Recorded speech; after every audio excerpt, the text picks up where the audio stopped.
The distinguished personalities here present, my brother Malam Mohammed Hayatuddin, who, as we learned, was very early on called on to senior leadership roles and including NDC.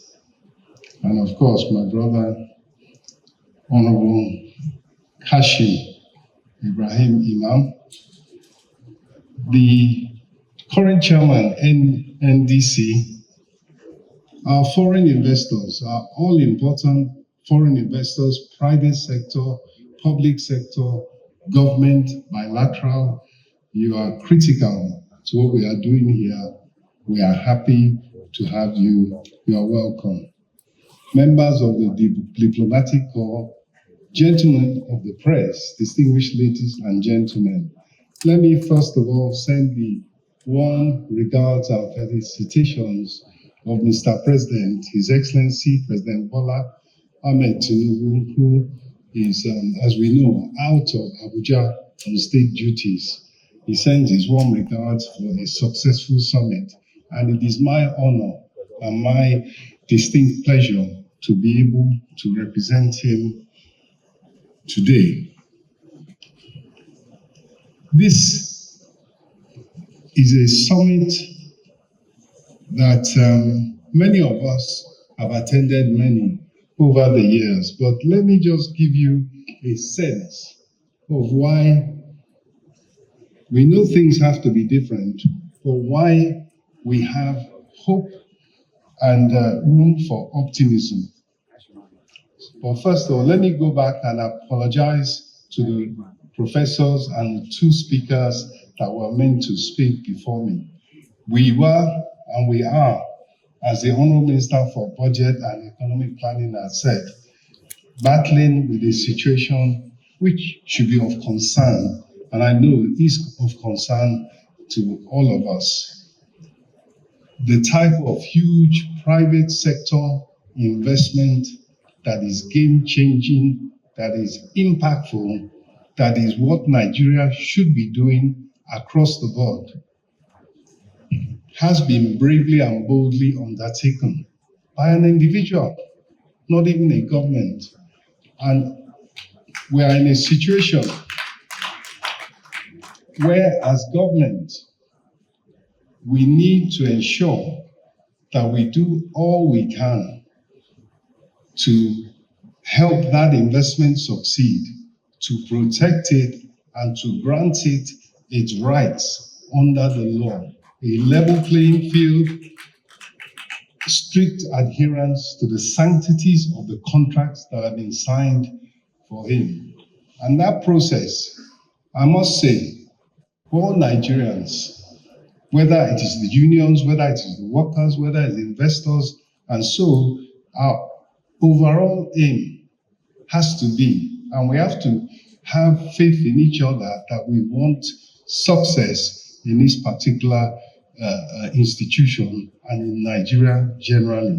So within that context, it has to be discussion upon discussion until we find a solution. And so whilst I would have loved to even stay for some of the papers, I will be going to join the discussions and the negotiations immediately that after presenting this paper. I apologize in advance, and I'm sure you will understand.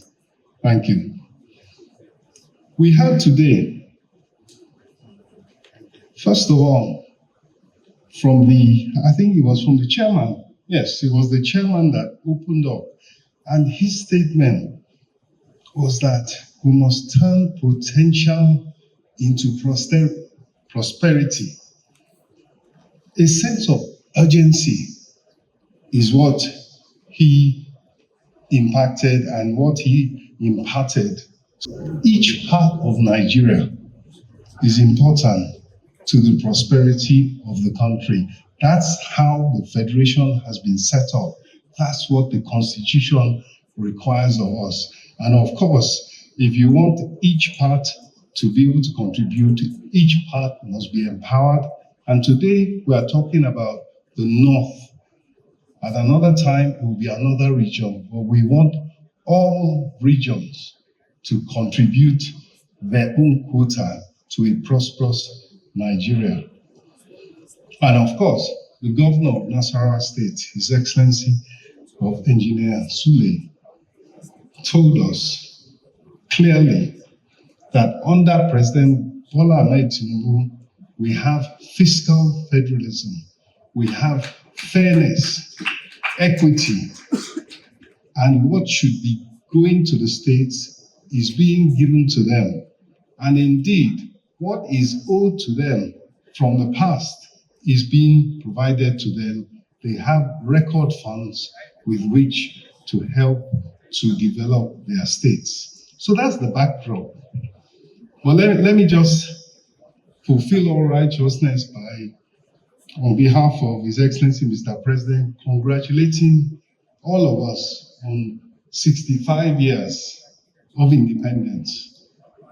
And probably more crucially, 26 years of uninterrupted democratic rule in Nigeria. These milestones, they remind us that Nigeria's future is one of resilience, unity, and boundless opportunity. So on behalf of Mr. President, I warmly commend the Northern Elders Forum, the 19 states of Northern Nigeria for convening this historic summit. The theme, unlocking strategic opportunities in mining, agriculture, and power, MAP for short, could not be more fitting, because these sectors do represent the backbone of Nigeria's economy and indeed the foundation for our industrialization.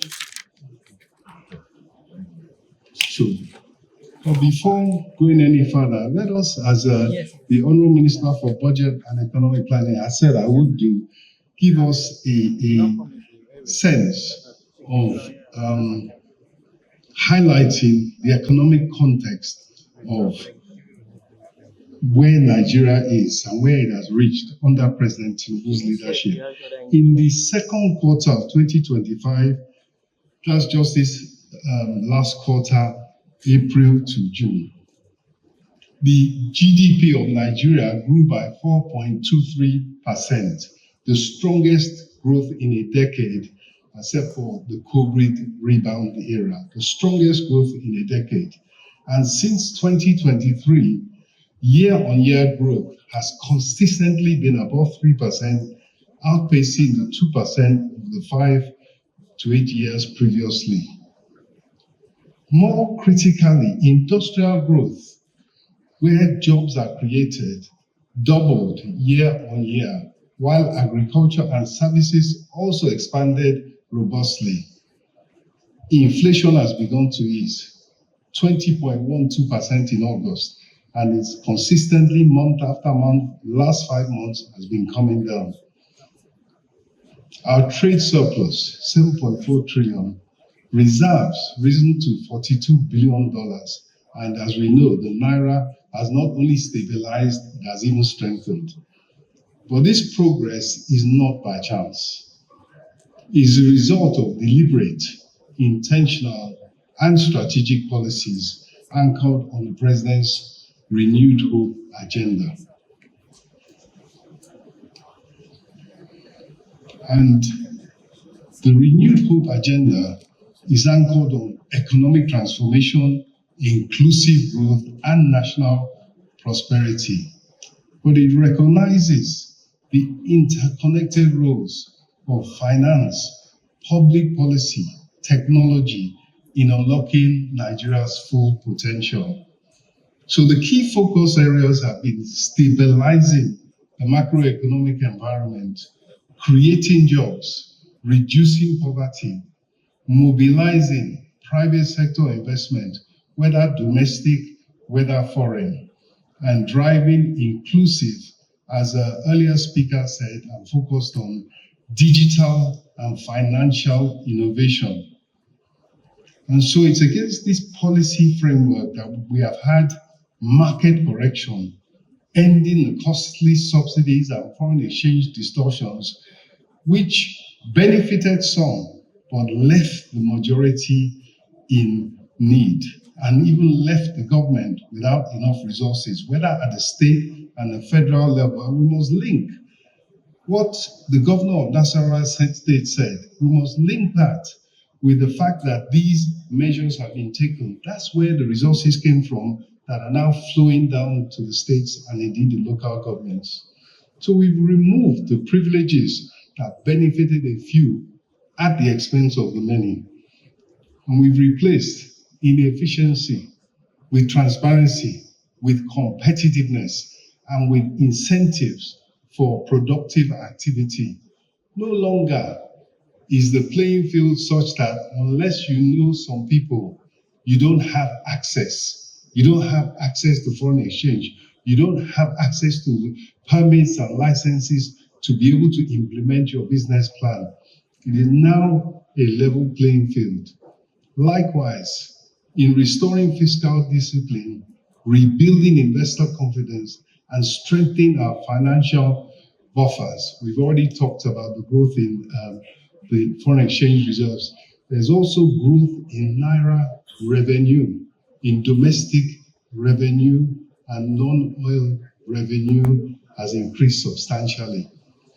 And of course, when you reduce inflation, you put money in people's pockets, you make purchasing power stronger for households.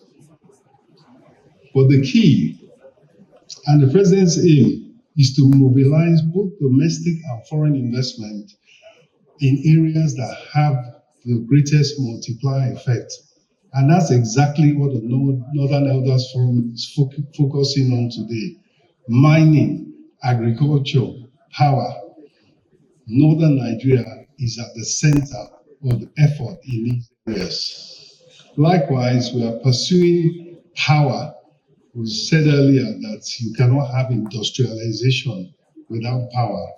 There's an important World Bank and African Development Bank program, which Nigeria will be the major beneficiary, which is looking to provide electricity to 300 million additional Africans by the year 2030.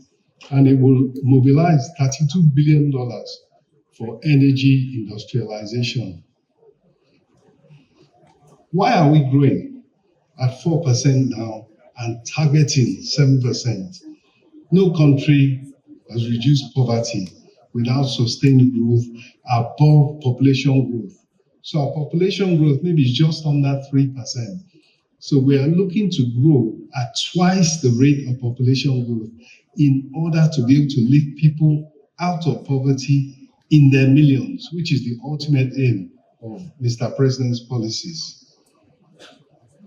So our medium-term goal remains to double incomes and significantly reduce poverty.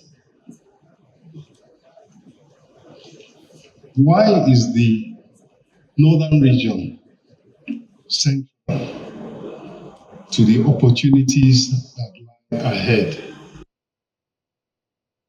Agricultural self-sufficiency, our mining competitiveness, and our industrial base will largely rise or fall depending on how we unlock, as the governor of Zamfara said, how we unlock the North's potential.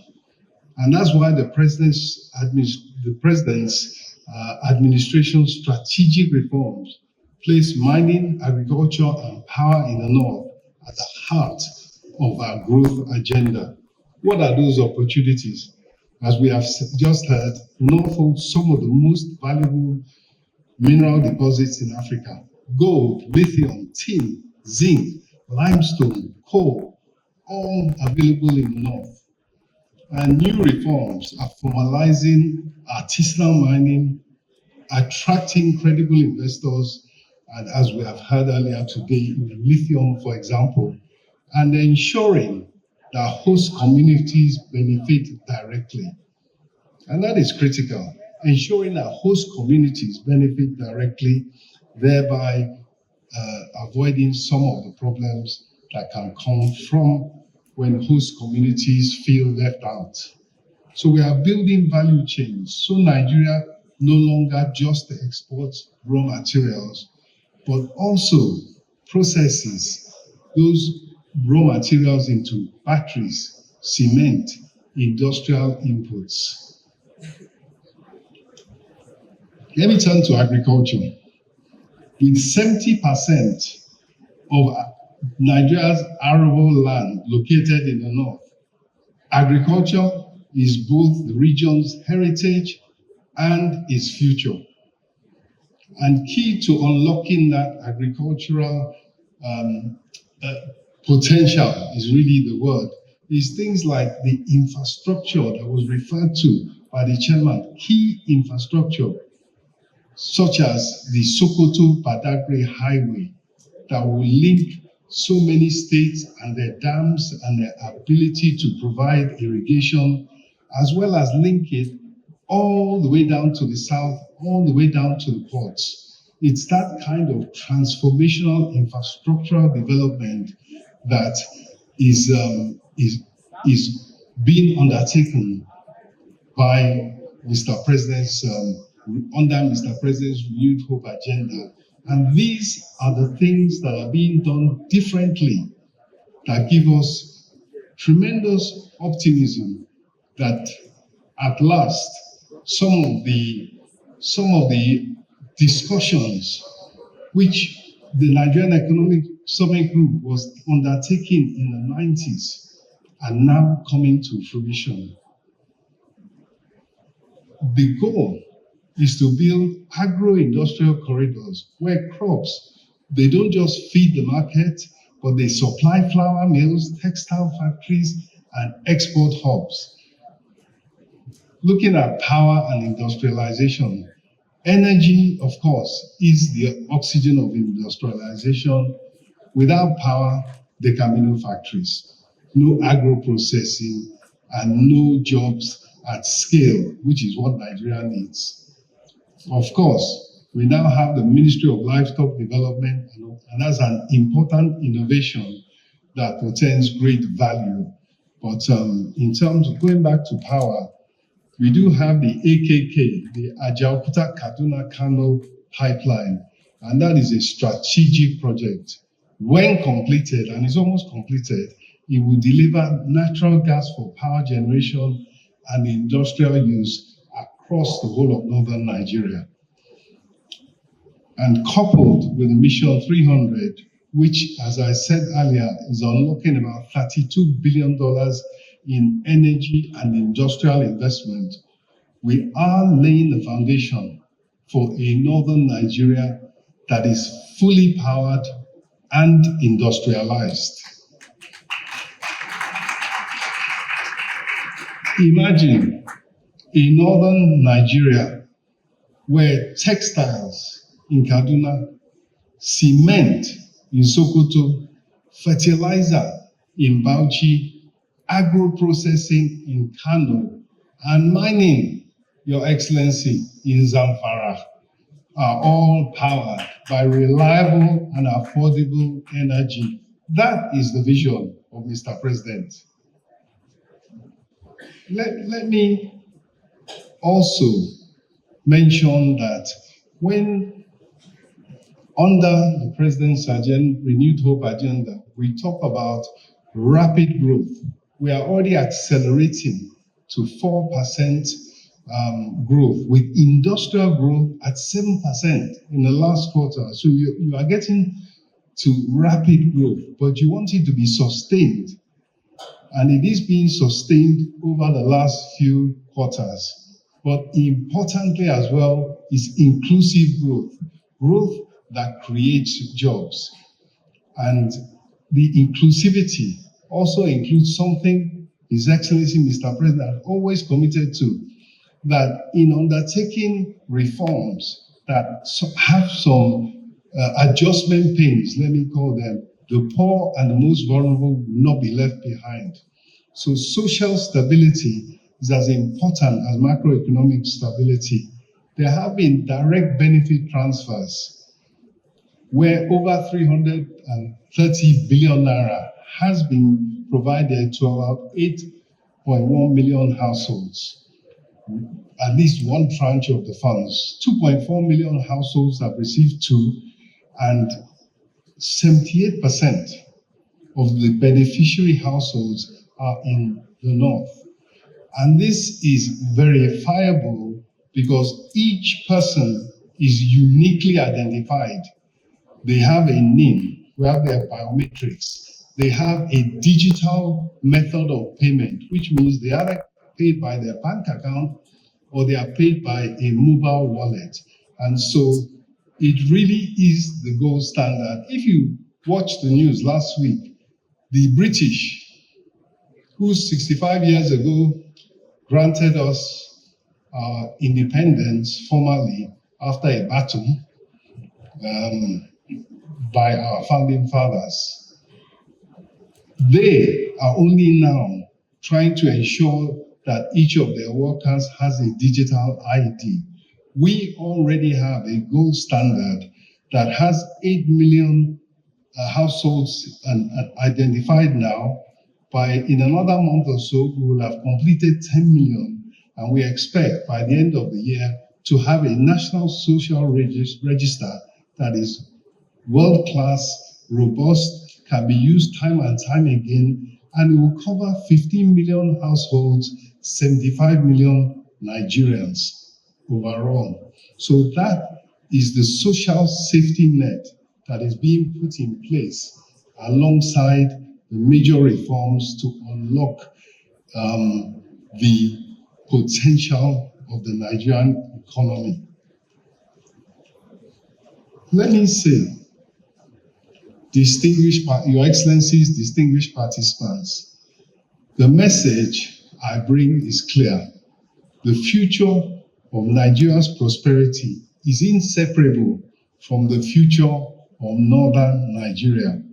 If we unlock the North's minerals, we secure a new era of industrial competitiveness. If we unlock the North's agriculture, we guarantee food security and global export leadership.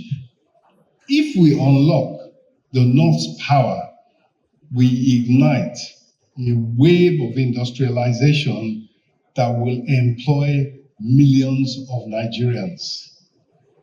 President Tinubu's economic vision is to build strong, stable, and inclusive economy where government clears obstacles out of the way, where the private sector provides the engine of growth, and where every Nigerian can rise.